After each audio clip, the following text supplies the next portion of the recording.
Donc une fois le divorce prononcé, je suis revenue au point de départ, dans la ville même où j'ai été maltraitée, l'endroit même où j'ai été maltraitée, c'est-à-dire j'étais obligée de revenir chez mes parents.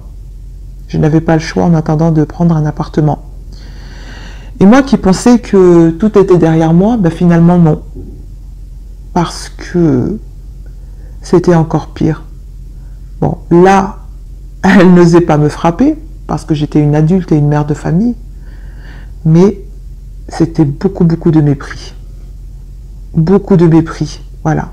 C'était insupportable. J'avais des choses qui disparaissaient de mon sac, c'était terrible. Il y avait, voilà. Je n'étais pas libre de mes mouvements, je n'étais pas libre de ma parole, je n'étais pas libre de ma vie alors que j'étais déjà une adulte. Donc après, pendant que j'étais chez mes parents, ce que j'avais fait, c'est que j'avais demandé une demande de logement tout de suite. Parce que pour moi, je ne pouvais pas rester chez eux, c'était trop petit. Et puis bah, l'ambiance était vraiment difficile et compliquée, comme je vous l'ai dit. En fait, rien n'avait changé. Si, une chose, peut-être pas de violence physique, mais je vous assure que souvent elle levait la main. Voilà, je pense que ça ne l'aurait pas dérangé si elle m'en avait mis une. Subhanallah. Donc j'ai pris mon appartement, je suis rentrée dedans, j'ai trouvé du travail. Et alhamdulillah, je me suis épanouie dans ce travail, en tout cas, la dunya. J'ai commencé à travailler, c'était mon objectif, travailler, devenir quelqu'un dans le travail. Voilà, je réussissais bien, alhamdulillah, j'avais des objectifs et je les atteignais. J'avais des collègues qui étaient sympas, enfin voilà, tout se passait bien. Puis finalement, j'ai commencé à me sentir très fatiguée, très stressée. La vie était compliquée, la vie était difficile parce que même en ayant mon appartement, j'ai eu beaucoup de problèmes, des soucis financiers. J'avais pris beaucoup de crédits. Je n'arrivais pas à m'en sortir. C'était compliqué, difficile. Et pour me délivrer d'un crédit, je prenais d'autres crédits en fait. J'étais vraiment dans tout ce que Dieu détestait, avec le recul. Je ne portais pas le voile, bien évidemment, et je faisais beaucoup attention à mon physique. Donc effectivement, quand on est une femme et qu'on ne fait pas attention à ce qu'on porte et qu'on est dans une phase de vie où on travaille, où on veut séduire, que ce soit son travail ou autre, on est dans une situation qui n'est vraiment pas bonne. Mais moi, je ne m'en rendais pas compte. En fait, j'ai touché à tout ce que Dieu détestait. C'est ça que j'ai envie de vous dire. Je jouais au jeu de grattage. Et plus je gagnais, plus j'avais envie de jouer.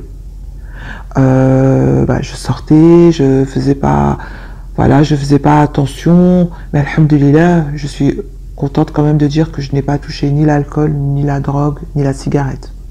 Donc Dieu m'a préservé de cela. Mais j'étais dans la dunya. Les sorties, on s'amusait, voilà, tout ce que Dieu n'aime pas, le crédit. Et en plus, ma société dans laquelle je travaillais était une société de riba aussi, le crédit. Mais moi, je ne savais pas à l'époque tout ça. Voilà, je jouais au jeu de grattage, j'étais dans tout ce que Dieu détestait. Voilà, mais moi, je ne le savais pas, je répète. Et finalement, j'ai commencé un petit peu à vouloir encore prendre plus de promotion dans mon travail. J'ai essayé d'évoluer. En même temps, je cherchais à me remarier. Parce que pour moi, je voulais du sérieux. Je ne voulais pas sortir à droite, à gauche. Ce n'était pas pour moi. Mais malheureusement, avec mon accoutrement, si j'ai envie de dire, ma façon de m'habiller, ma façon de m'exposer, effectivement, qui vient à nous, ce n'est pas forcément les personnes les plus sérieuses. Et ça, j'en ai fait les frais. Voilà, moi, je cherchais vraiment à me remarier. Malheureusement, ça n'a pas du tout été l'objectif, en tout cas, de ceux qui m'approchaient. Et alhamdulillah, je l'ai compris par la suite, grâce à Dieu. Et j'ai commencé un petit peu à être dans une espèce de dépression. J'étais en dépression même, je dirais. J'y arrivais plus. Ma fille, en fait, je la laissais tout le temps chez ma mère, ou à la crèche. Je ne m'occupais même pratiquement pas d'elle. Tout ce que je faisais, en fait, c'est travailler. Et une fois que le travail était fini, je passais mon temps à faire les magasins. Vous allez me dire que les femmes aiment les magasins, elles achètent. Mais moi, c'était une addiction. C'était une maladie. Je dépensais tout mon argent dedans. C'était comme si je cherchais je sais pas, il y avait quelque chose que j'ai cherché à cacher de moi. En fait, je me rendais pas compte que mon intérieur était détruit. Et je vivais à 1000 à l'heure. Voilà, c'était la seule façon de m'en sortir, vivre à 1000 à l'heure. Voilà. De pas faire attention. Si je me posais, en fait, que je m'asseyais, que je regardais ma vie, je pense que vraiment, subhanallah, je sais pas ce que j'aurais fait de moi. Mais pour moi, c'était le seul échappatoire. Voilà. Consommer dans l'argent, consommer, acheter. J'avais des tenues nouvelles tous les jours. J'achetais beaucoup aussi de produits, mais c'était anormal, quoi. Je passais mon temps dans les magasins jusqu'à ce que je croyais que j'allais tomber j'allais m'évanouir dans les magasins, pour vous dire que c'était pas normal, en fait, ce que je vivais. Bon, à l'époque, en fait, ce que je peux vous dire, ça a son importance, c'est que je faisais pas de cauchemar, je dormais bien, alhamdoulilah. Je me levais, j'allais au travail, voilà, une vie, voilà. Et un jour, j'ai commencé à avoir des maux de tête. J'étais très fatiguée, je commençais à avoir des maux de tête. Je prenais beaucoup de Doliprane. Et un jour, le Doliprane ne faisait plus effet. Moi, j'ai passé à un autre médicament un peu plus puissant, pour pas citer de nom. Et je me suis rendu compte que c'était anormal. Et une fois, ce qui m'a vraiment tilté, si je peux dire, c'est que j'étais en train d'acheter des nouveaux meubles avec mes parents. Et là, j'ai eu tellement une migraine, tellement forte. Je ne le souhaite à personne. Tellement forte que je pensais que j'allais tomber et m'évanouir. On m'a emmené d'urgence au médecin. Et vous savez ce qu'il me disait? Alors, il me disait, levez vos doigts, tenez-vous en équilibre. Ah, c'est parce que madame, vous venez de divorcer. Hop, hop, hop. Et voilà. Il ne cherchait pas forcément à comprendre le pourquoi du comment. Donc, j'avais des maux de tête. La nuit, je rêvais qu'on me mettait des pierres sur la tête. Et quand je me levais, en fait, c'était parce que le maux de tête était tellement fort que même en rêve, je voyais ça. J'ai commencé à prendre beaucoup de médicaments. Et un jour, c'était trop. Donc, du coup, ce que j'ai fait, c'est que mes parents m'ont dit tu n'as qu'à changer de médecin. Subhanallah, écoutez bien. Ils m'ont dit change de médecin. Parce que je continuais toujours à voir ce médecin. Il me disait tout le temps rien de nouveau, en fait. Et j'ai décidé d'aller voir un autre médecin. Et ce médecin-là a décidé, avec les symptômes que je lui disais, a décidé de me donner un scanner. Voilà. Entre-temps, subhanallah, je peux vous dire qu'il m'est arrivé quelque chose d'extraordinaire. Parce que quand mes parents me disaient prie, mon père surtout, mon papa, il me disait tu devrais prier. Je disais non, la foi c'est dans le cœur, papa. Je crois, t'inquiète pas, je crois. Je crois en Dieu, il n'y a pas de problème. Je vais prier un jour, Inch'Allah. Je vous assure que c'était toujours ce que je disais. Et mon père, je le voyais bien, je voyais bien son visage un peu triste, parce que lui, il lisait le Coran, il savait que la prière était la chose sur laquelle on allait être interrogé en premier. Donc je comprenais, en fait, je comprends aujourd'hui, en fait, sa bataille pour nous dire de prier. Mais voilà, la réponse était non, la foi est dans mon cœur.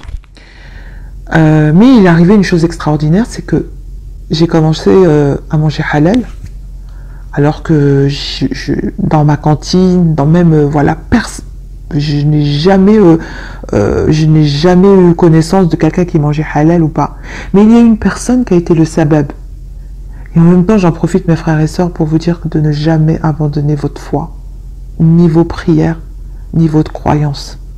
Quoi qu'il arrive et quoi qu'il vous arrive. Voilà, donc je reviens à cette femme qui a été embauchée et qui a été la cause par laquelle Allah Ta'ala est passé pour m'apporter encore plus de guidée. Je vous assure que c'est extraordinaire. Elle est arrivée Elle sentait le musc. C'était extraordinaire. Elle n'avait pas du tout l'apparence d'une femme qui priait ou qui portait le... Enfin, je veux dire rien. Elle était là pour faire son travail. Mais dans sa bouche, elle parlait de Dieu. Elle parlait de ses parents qui étaient à la Mecque. Et moi, ça avait tiré mon attention. Et croyez-moi, elle mangeait halal. Parce que dans la cantine, en fait, elle ne prenait que du fromage ou bien du poisson.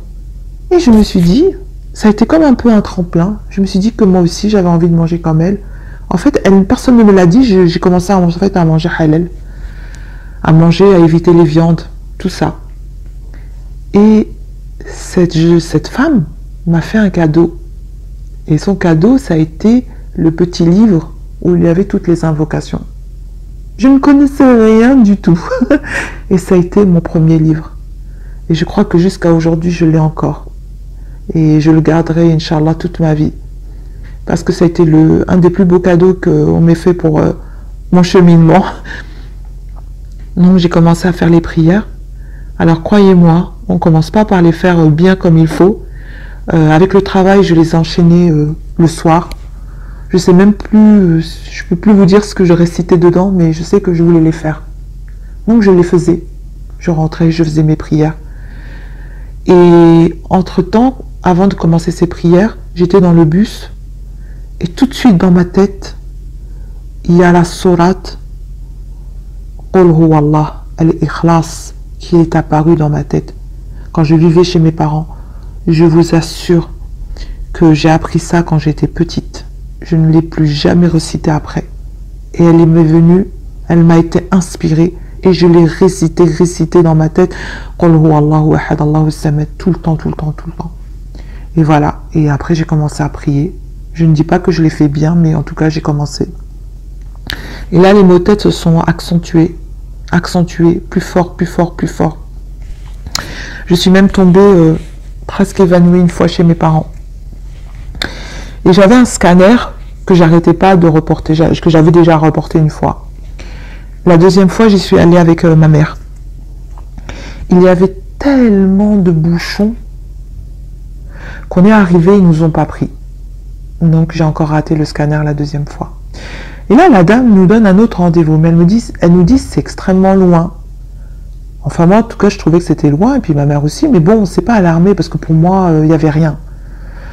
Et elle m'a regardé, elle m'a dit, écoutez, elle dit qu'elle trouve que c'est loin, donc elle va me donner un numéro de téléphone, d'aller dans un centre, et eux, ils peuvent me prendre très rapidement. Là, je suis allée dans ce centre, j'ai appelé, et ils m'ont effectivement donné un rendez-vous très rapidement. Et ce jour-là, j'ai marché, figurez-vous que j'étais en plus en formation d'anglais, je voulais gravir les échelons à mon travail, moi je pensais qu'à mon travail. Je marchais et quand j'ai traversé ce pont-là avec l'eau, j'ai senti comme quelque chose de extrêmement bizarre, comme si ma vie elle allait changer. Je marchais, je suis allée à mon rendez-vous, je suis allée toute seule et j'étais encore là, j'espérais encore me remarier, j'avais encore plein de projets dans ma tête. Je me suis assise, il faisait sombre et j'avais plus de batterie. Voilà. Je suis allée à l'hôpital donc passer le scanner après ma formation. Quand je suis arrivée à l'hôpital, on m'a installée. On a commencé à m'injecter le produit, on m'a installée pour le scanner. Et là, en fait, en étant allongée, la vitre où se trouvent les radiologues, je la voyais un petit peu très rapidement. Et je voyais beaucoup de monde s'agiter. Et là, j'ai senti qu'il y avait quelque chose d'anormal. Ils s'agitaient. C'était vraiment pas quelque chose de normal. Ils m'ont reconduit dans la petite salle. Et là, une personne est venue, un docteur, et le docteur m'a dit « Bon, madame, très froidement, madame, vous avez une tumeur au cerveau. Vous avez quelqu'un à appeler parce que nous, on ne vous laisse pas repartir. » Voilà, c'était ses paroles. Et à l'époque, qu'est-ce que vous voulez que je vous dise? C'est une tumeur au cerveau, on ne sait même pas ce que c'est. Tout ce qu'on sait, c'est que pour moi, c'était tumeur égale mort. Voilà, c'est tout ce que j'imaginais. Donc là, je me suis assise, je n'ai ni pleuré, ni quoi que ce soit. Et j'ai juste pensé à mon enfant. Voilà, je croyais que j'allais plus être de ce monde. Donc, c'était difficile, j'avais personne à appeler. Il y avait un seul numéro que je connaissais par cœur, c'était celui de ma sœur, que j'ai appelé. Et là, évidemment, elle a commencé à crier. Tout le monde était alerté, on est tous venus. Ils m'ont transporté directement. Ce que je peux vous dire, c'est que c'était une tumeur qui avait déjà bien grignoté mon cerveau. C'est-à-dire qu'elle était énorme. Voilà. Quand je suis arrivée à l'hôpital, l'autre hôpital qui était spécialisé dans les tumeurs, le neurochirurgien qui m'a accueilli était un croyant du nom de Mohamed. Subhanallah. J'en ai des frissons. Et je ne savais pas encore tout ça, mais en tout cas, c'est ce qu'il m'a dit après. Et il m'a expliqué que j'avais une tumeur vraiment énorme, qu'il fallait que je sois très vite opérée, que c'était très dangereux ce que j'avais. Je suis arrivée à l'hôpital mercredi, jeudi le temps de faire les examens, parce qu'on ne vous opère pas comme ça tout de suite immédiatement. J'ai été opérée un vendredi. Je m'en souviendrai toute ma vie, j'étais morte de peur. Je ne savais pas ce que j'allais devenir. Parce que la tumeur avait explosé dans mon cerveau. Donc voilà, à part les maux de tête, j'avais effectivement aucun symptôme. Si, le seul symptôme qui était apparu, mais on m'a dit que c'était pas en lien. Mais bon, seul Allah sait, c'est que j'étais devenue aveugle à un moment donné. En fait, 3 mois avant d'être opérée, j'étais beaucoup en arrêt maladie. Je n'allais pratiquement plus au travail. Alors je vous explique, je ne voyais plus en fait. J'étais devenue aveugle, je ne voyais plus. Je vous assure, c'était vraiment très étrange. Je suis allée à l'hôpital, on m'a donné des gouttes, on ne savait même pas pourquoi j'étais devenue aveugle. Et puis, alhamdulillah, j'ai retrouvé la vue. Et aussi, ce que j'ai oublié de préciser, c'est que le 3e scanner, j'ai encore voulu l'annuler. Et vous savez pourquoi? Parce que je pensais à la dunya, parce que pour moi, ce n'était pas important. Et vous savez, la dame, ce qu'elle m'a dit au téléphone? Elle m'a dit, madame, ne faites pas ça. Venez à votre rendez-vous. C'est très important, la tête. Alors, quelle probabilité aujourd'hui qu'une secrétaire, quand vous appelez, vous dise de ne pas annuler votre rendez-vous? Sincèrement. Tout ça, c'est des signes, mes frères et sœurs, juste pour vous montrer, n'abandonnez pas. Faites attention. Soyez attentifs à ce qu'il y a autour de vous, parce qu'Allah Ta'ala passe par tout ça pour vous envoyer des signes. Et j'ai été opérée le vendredi. Et je m'en suis sortie, alhamdulillah, indemne. Je me rappelle quand j'ai ouvert les yeux. Et vous savez, j'ai pensé que j'allais reprendre ma vie normalement, mais pas du tout. J'étais déformée, j'ai le visage qui ne ressemblait plus à rien. J'étais de nouveau aussi devenue aveugle. Je souffrais. J'étais sous drogue parce que les douleurs étaient tellement fortes, sous morphine. Je ne dormais plus. J'étais en souffrance totale. J'étais loin de ma famille. Personne ne me visitait pratiquement. Et mon neurochirurgien m'a conseillé de voir un imam, de parler avec lui, l'imam de l'hôpital. Donc j'ai parlé avec l'imam de l'hôpital et là j'ai beaucoup pleuré. Et là en fait, mes frères et sœurs, c'est là que ça a commencé. Enfin, j'ai commencé j'étais vraiment là sur la route de Dieu. Et quand je suis rentrée à la maison, je pensais que ma vie allait reprendre, mais non, finalement Dieu m'a montré que non, pas du tout. Que le physique auquel je prêtais tellement attention et qui attirait tellement de personnes, que ce soit des femmes comme des hommes, Dieu m'a montré que ce n'était rien en fait, que je n'étais rien. Ça c'est mes conclusions avec le recul. Voilà, j'ai été toute seule là-bas. J'ai vécu toute seule ma tumeur et ma souffrance, mes douleurs toute seule. Personne auprès de moi, sauf Dieu. Et voilà, et le jour où j'ai enlevé le pansement de mes cheveux, j'étais à moitié rasée, déformée. Donc vous imaginez bien, à chaque fois que je me levais, j'avais des étourdissements, j'allais tomber par terre. Et ce qu'on m'avait pas dit, c'est que en fait, j'avais saigné en fait, mais qu'ils avaient gardé secret pour voir justement si j'étais réopérable ou pas. Donc Allah il m'a sauvée. Allah il m'a sauvée parce que je n'ai eu handicap, on va dire, physique. Alhamdulillah. Voilà. Je suis sortie de l'hôpital et j'ai fait mon repentir. Et mon repentir s'est passé comment? C'est que je me suis assise dans la chambre de ma mère. Une fois que j'ai prié mon robe, et j'ai pleuré. Mais pas quand on pleure parce qu'on a mal ou que j'ai pleuré, j'ai dit, Dieu, pardonne-moi. Pardonne-moi pour tout ce que j'ai fait de mal.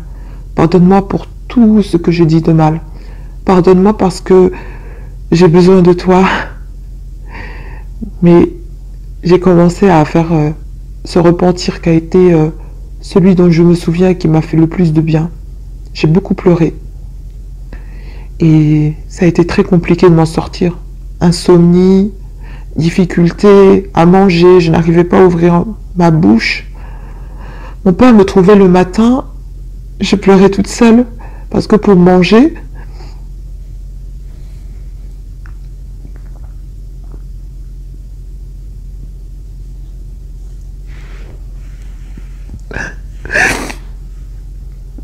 parce que j'arrivais pas à ouvrir ma mâchoire, j'arrivais pas à manger. Et mon père, il me coupait le pain pour prendre soin de moi. Mais je voyais bien qu'il était démuni face à ma douleur et à ma souffrance. Donc voilà. Et en fait, faut pas croire qu'on se relève tout de suite. Pour vous dire que les épreuves, on se relève pas tout de suite. Parce que j'ai toujours enchaîné. Chaque fois qu'il y en avait une qui partait, l'autre arrivait tout de suite, immédiatement. Donc j'avais pas le temps de m'asseoir et de réfléchir. Et j'ai mis du temps jusqu'à aujourd'hui à m'en remettre de cette tumeur. Voilà. Donc ma vie n'était plus la même. Et j'ai commencé à prier correctement, à me renseigner comment prier, comment lire le Coran, tout ça. J'ai commencé, ça a changé ma vie. Et dès que j'ai su que le voile était une bénédiction de Dieu, ça a été difficile, hein. Moi qui avais toujours les cheveux au vent, brushing, tout, comme une parure de femme. Ça a été difficile pour moi de couvrir mes cheveux. Je l'ai fait toute seule parce que j'avais envie. Voilà, j'avais envie.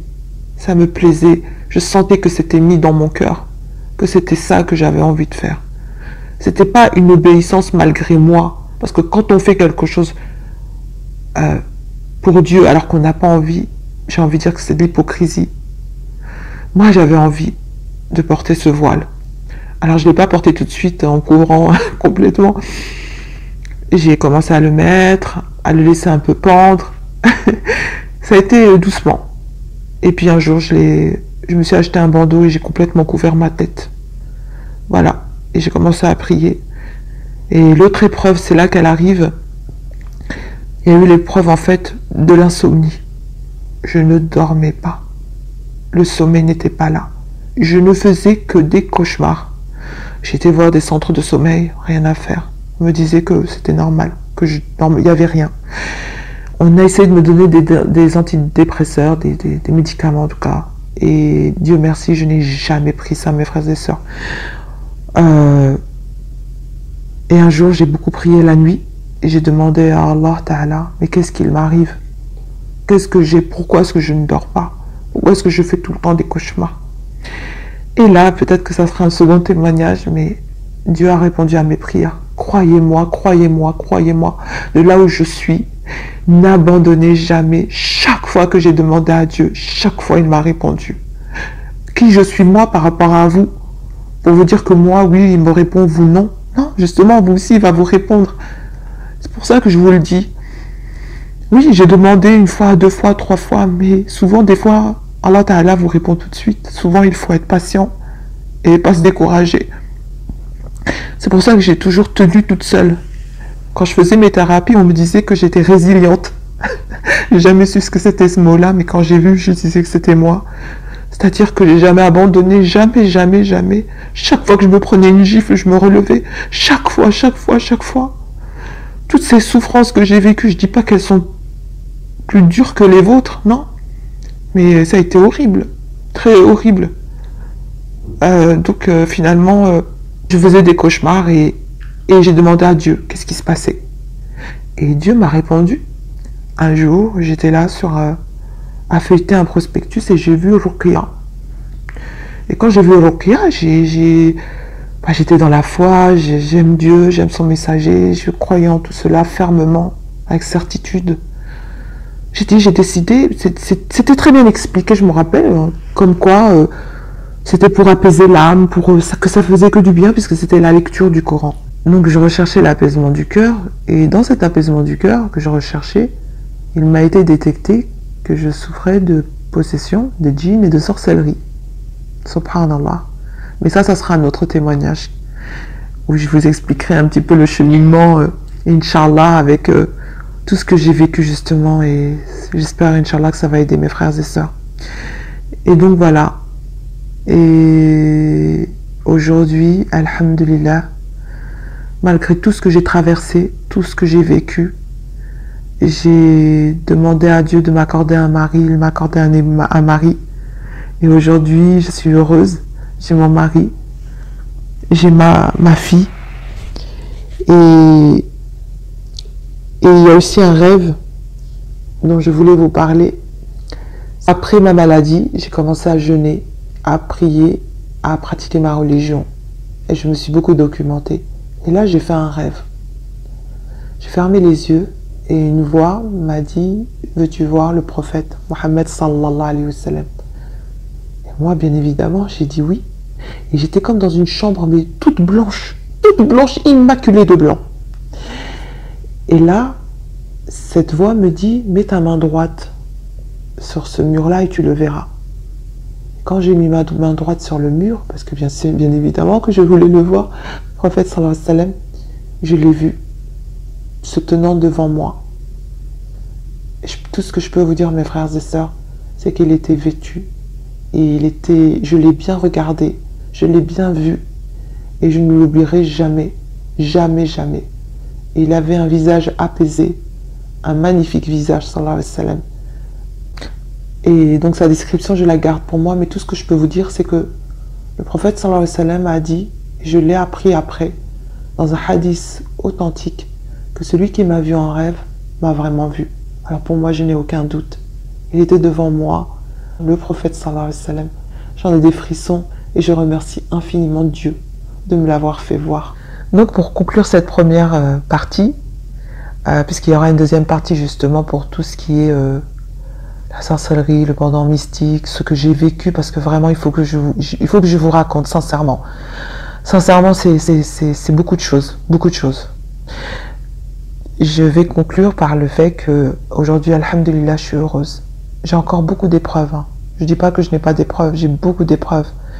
Mais aujourd'hui, ce qui me fait tenir, c'est qu'il y a Dieu. Chaque fois, je pense à Dieu, même si je sais que je fais des péchés que Dieu n'aime pas. On est des êtres humains, on est faibles. Mais n'abandonnez jamais. Pleurez sur Allah, demandez à Allah, ne serait-ce que même quelque chose que vous pensez inutile. Voilà, soyez avec Allah et Allah il sera avec vous. Et aujourd'hui, je suis mariée, je suis heureuse, j'ai 2 filles et je suis la maman la plus heureuse du monde. Je n'aurais jamais pensé, après avoir traversé tous ces malheurs, que ma vie pouvait prendre aujourd'hui une autre tournure, avec encore des épreuves, parce qu'Allah Ta'ala éprouve ce qu'il aime. Et ça sera ma conclusion. Inch'Allah. Salam alaikum wa rahmatullahi wa barakatuh.